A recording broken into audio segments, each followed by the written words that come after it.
cold water is hot water, cold water turned off in their houses in summer for during period of time. I I couldn't believe it the first summer I lived here, and I was totally unprepared for it.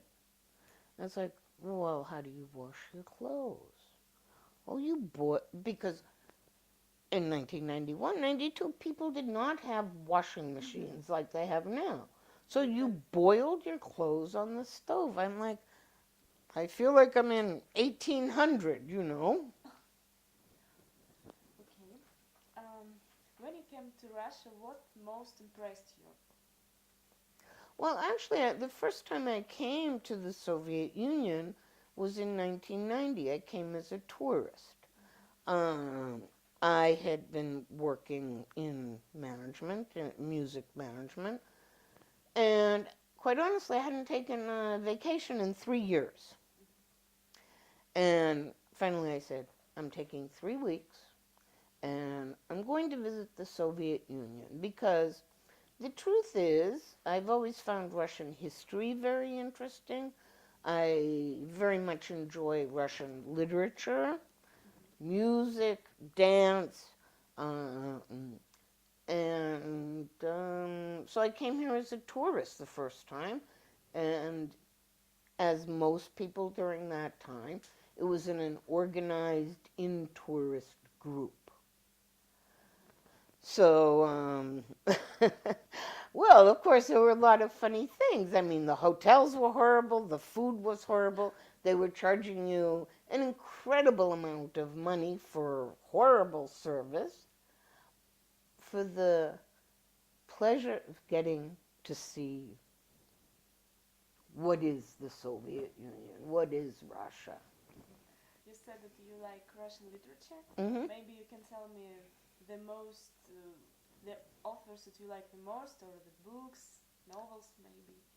Um, well, I mean, of course, I haven't read a lot of, say, contemporary Russian authors. I mean, as most foreigners, and especially I did not specialize in Russian studies or Russian literature at university. So, what have I read? I've read the classics, Lermontov, Tolstoy, Dostoevsky, Gogol. Um, Hmm. Okay. Have you got any motto that you go through the life? a model. I don't know. I think it evolves. Your perception of things changes as you get older. Um, I think people, and even myself, can sometimes be quite snobby intellectually, not based on material wealth, but intellectually.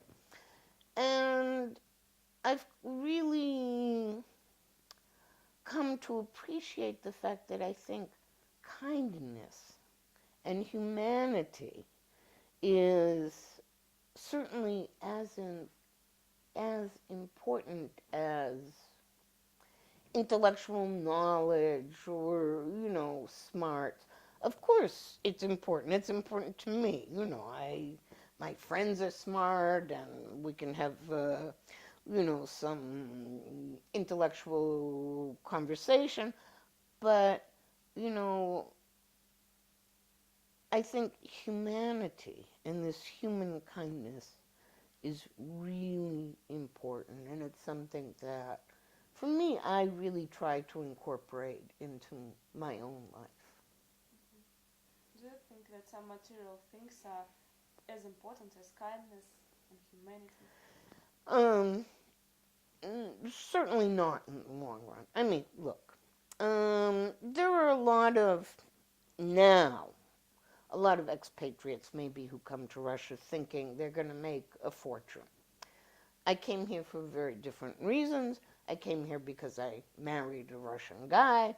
I didn't expect to live here very long. I knew my Russian intelligentsia is never going to be rich. If money were the most important thing to me, of course, I would have married a different person. Um, I think we all need and want, of course, our basic needs covered, which so many people in the world do not have. It's not confined to Africa or third world countries. You know, it happens in Russia, it happens in the United States, where many people's basic needs aren't met. So, yes, I have material desires like everybody else, but I think ideologically, probably some kind of socialism is a fairer system. What characters and other people you don't like or you like? Um, I think that's really difficult to say because I look at my own friends and I find very often they're quite different, and different people in your life fulfill different needs. So this is the one you can go to cry to. This is the one you can have a serious intellectual debate with. Um, so I try to keep myself open to different personalities, to different backgrounds. I don't like loud people. I don't like obnoxious people. I don't like people who we would say are too full of themselves, who think they're God's gift to the universe, you know, conceited people. Okay. Which person of any age and any country you want to talk to, if you could?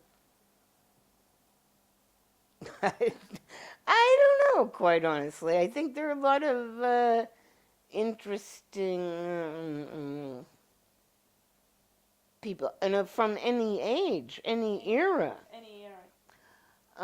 Oh, well, I would probably have to go with somebody like Jean-Paul Sartre or Albert Camus. Well, it's my philosophy background. Okay. Which question you will never answer? What will never be answered? Mm. That's a difficult question. I mean, I think in general, life is a continual search for meaning.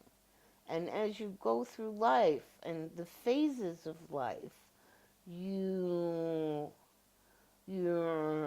understanding of life, not of your life, of the world, of your place in the world, um,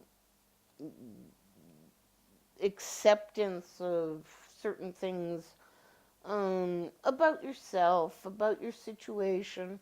Um, so I don't think there's ever a clear answer. I think searching for meaning in life is a constantly evolving process. And I think even as one approaches death, you can either try to reflect on the life you've had and the meaning of your death, or you can, of course, many people just choose to ignore the idea of death. So I think it's not one question, it's in general the meaning of life.